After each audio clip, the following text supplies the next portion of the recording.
Hassan, you and I have a lot in common. A lot in common. When you say that there is no God but Allah, you are telling millions of good Hindus that Vishnu does not exist. Shiva, Devi do not exist. And I agree with you. You are right. Those gods do not exist.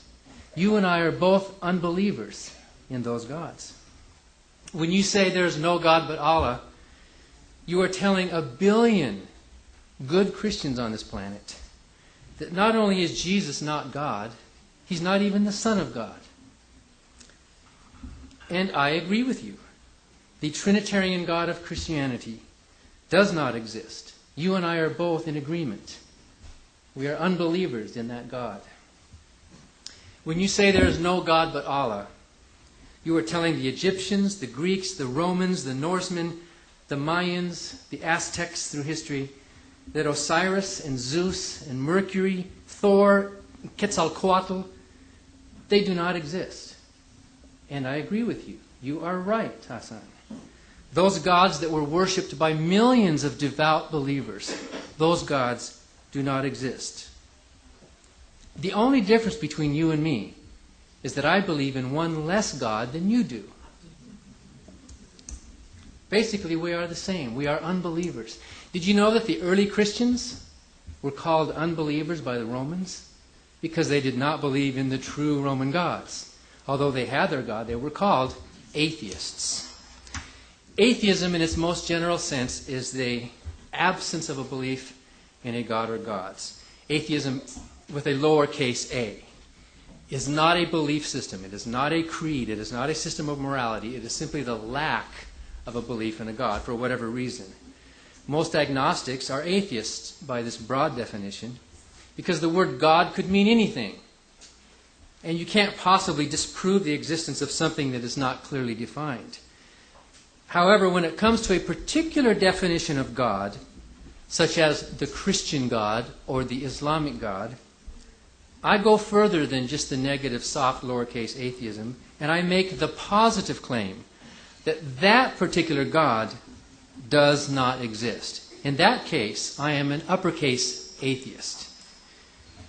Especially when it comes to the gods of the revealed religions. I am convinced and I claim to know that those gods, the Christian God, Allah, does not exist. It is not a belief, it is a claim of knowledge. The word God is minimally defined by the Abrahamic religions to be a personal being who created and maintains the universe, who is all-powerful, all-knowing, and all-good. There are more to the definition, but in minimal sense, that is how God is defined, and that is the God we are debating tonight. Such a God is fictional. Such a God does not exist. First, I will give you my lowercase reasons, and then I will give you some positive uppercase A reasons for this claim. First of all, it's the lack of evidence. If there's anything that's obvious, it is that the existence of God is not obvious. Even the Bible says that. Truly, you are a God who hides himself. Because if there's a God, where is he or she or it? Now, some people say that the absence of evidence is not the evidence of absence. But I disagree. If something is truly non-existent, then the only evidence we could possibly have for its non-existence would be the absence of evidence for its existence. The absence of evidence is not proof, but it is certainly evidence. If God is obvious, if God does exist, if there is evidence for him, then why are we having this debate? We don't debate things like gravity. We don't debate things like, who is our president? Or does Saudi Arabia exist as a country? We know these things by evidence. If there is a God, if there is evidence for a God, then why are there unbelievers? Why are there atheists? Are we just blind? Are we just inherently evil and we just want to close our eyes to something that others claim is so obvious? The very existence of a billion non-believers on this planet, it's not proof, but it is certainly evidence. I offer myself as Exhibit A. I do not believe in a God. It is not evident to me. It is not obvious to me.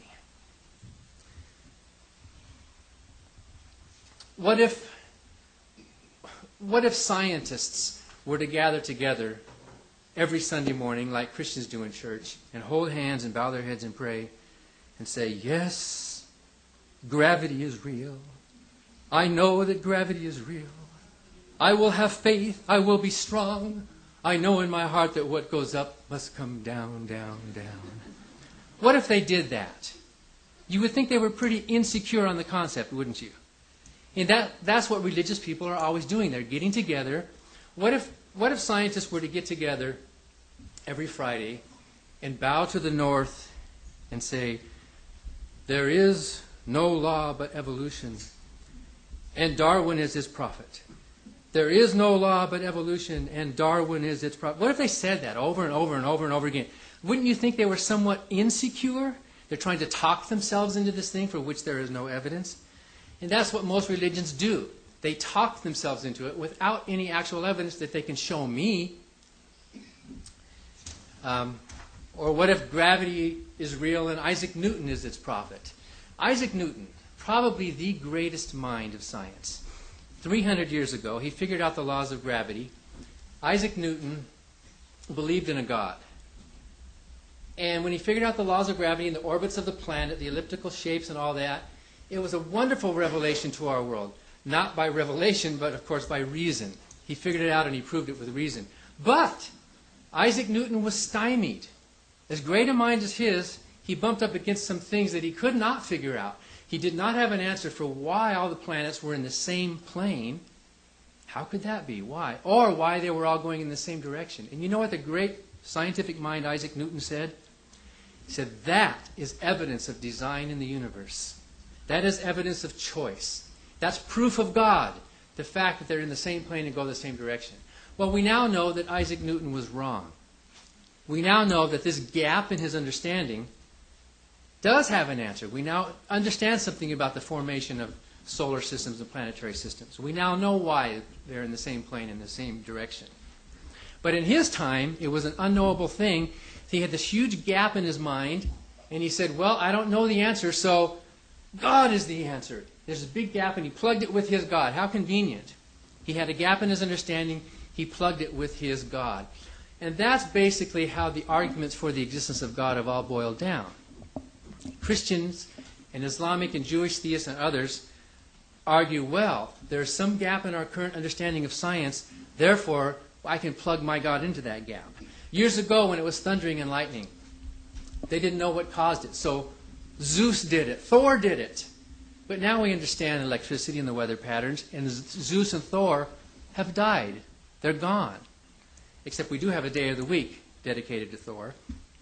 Fertility of the soil. They used to wonder, how does the crops grow? So they had a goddess named Hera.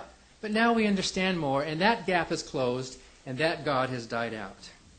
Now, I expect Hassan is going to give some of these arguments for the existence of his God, and I will attempt to rebut them during my rebuttal time and attempt to show that many of these arguments are basically just God of the gaps. They're arguments from ignorance. I would also ask you, and I will ask you if I get a chance, Hassan, if you do expect me to disprove God, then tell me what you would accept as a disproof. The principle of falsifiability, I think, is useful. It may not be 100% perfect, but it's useful. For any statement to be true, there must be things that can be said about that statement which, if true, would make the statement false.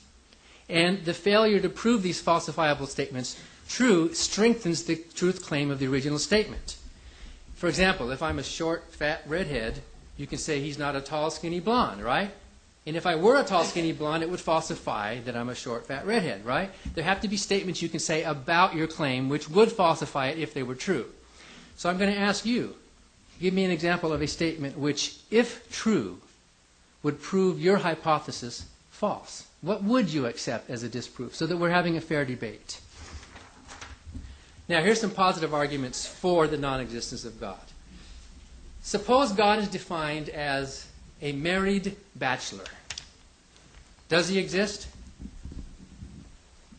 Well, you don't ask, does he exist? You can just say he cannot exist. A married bachelor is discrepant. You can't have such a thing. And there are about a dozen different ways that God has been defined in the revealed religions that are mutually incompatible. Definitions of God that cannot exist in the same being. For example, here's a trivial example, and I will move on to a stronger one later, but here's a trivial example. If God is defined as all-merciful, or infinitely merciful, as I've heard some Muslims say, and if God is also defined as a just God, then such a being cannot exist. Because why? What does mercy mean? Mercy means that you give punishment with less severity than is deserved by the crime. You committed this crime, you deserve this punishment, but be merciful to me, God. And so God gives you less punishment. Maybe he sets you free. Maybe he's infinitely merciful. By the way, if God is infinitely merciful, then I'm not going to hell. Right? If he's infinitely merciful, no one's going to go to hell. But that's a side point. But to be just, what does it mean to be just? What is justice? Just means that you have punishment that fits the crime. You commit a crime, you get this punishment. That's justice, right? We want justice in the world.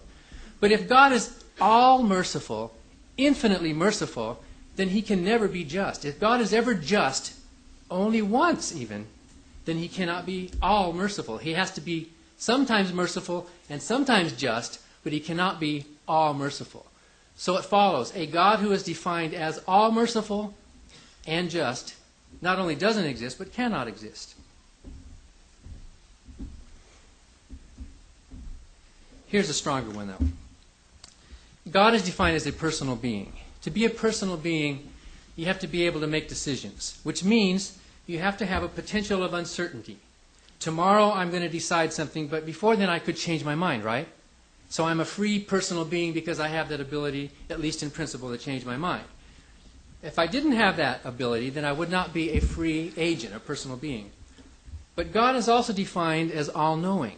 He's defined as omniscient, which means that not only does he know everything about the past, the present, and the future of everything, but he also knows all of his own future decisions. If God knows all of his own future decisions, and if the set of future facts is fixed by his omniscience, then that puts some limits on his power, doesn't it? He's not able to change his mind between now and then. He has to go like a robot or a computer program. He is stuck. If he knows the future, he can't change it. If he goes ahead and proves his power by changing it anyway, then he wasn't omniscient in the first place, was he? So this is a shorthand version of saying that a God who is defined as personal and all-knowing not only does not exist, such a God cannot exist. He either has freedom or he doesn't, and if he knows the future, he has no freedom. I call that the free will argument for the non-existence of God, or FANG for short. Another problem, another Mary Bachelor problem, is the idea of an immaterial mind. All we know about minds is that they exist within some kind of a physical housing, a human brain or a computer or something. We have no evidence or no coherent definition of a mind or a spirit that can exist apart from something physical. Another evidence for the non-existence of God is that all these God believers claim, virtually without exception, that believing in God makes you a better person, makes you more moral. Believing in God is how you can live the good and right life. But when you look at the lives of believers, you don't see better lives. You don't see... Muslims are not more moral people than atheists. They don't love their children anymore. They don't provide for charity anymore. Muslims, Christians, and Jews were just about the same. In fact, in America, non-believers score better than Christians do on a lot of these moral, charitable things. And if there is a God who gives us these absolute moral standards, then why do no believers agree on what they are? Take the death penalty, for example, or abortion rights, or gay rights, or euthanasia, or women's rights, or doctor-assisted suicide, or stem cell research. You name it. You will find devout, praying God believers falling on both sides of those issues. God believers don't agree with each other. So where is this absolute morality? That doesn't disprove God, but it is an evidence against the existence of a God who gives us moral standards. Another argument against the existence of God, of course, is the problem of evil. All you have to do is walk into any children's hospital and you know there is no God. Children are in pain. They are suffering. Their parents are desperately praying for God to protect them. They're praying, Jesus or God or Elohim or whoever, protect my child. And the children die. They don't survive. Occasionally, according to statistics, some of them will get better, prayed for or not. And of course the believers think, well, that's proof of prayer. But in my family we had a traumatic situation where my wife did survive, not because of invoking prayer, but because of invoking good medical attention. On September 11th, Hassanain, those God believers who committed that act of terrorism had a foreknowledge of the evil that they wanted to do. They had a belief in a God, they had a belief in a heaven. And it's not only Muslims, but it's believers of all stripes who commit horrible acts. What if you had known what was in the mind of those terrorists? What if you had known about it in advance? And what if you had the ability to stop it without any risk to yourself? Would you have stopped them? I would have. I'm sure you're a good man, and you would have stopped it. You would have stopped the bloodshed. You would have stopped the trauma. I would have, as a good human moral person. If you say yes, you would have stopped it, then you're nicer than God. Because God had the foreknowledge. God had the power to stop the brutality, but he did nothing about it. In my book, he is something of a moral accomplice. Also, besides these evidences for God's non-existence, I don't see any need to believe in a God. You can live a good moral life, a happy life, a reasonable life, a compassionate life. Even Jesus said, they who are whole don't need a doctor.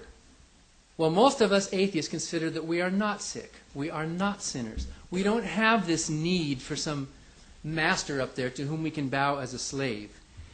And we can live good lives without the belief in a God. So my time is up, Muhammad tells me, and we will now move to the next phase.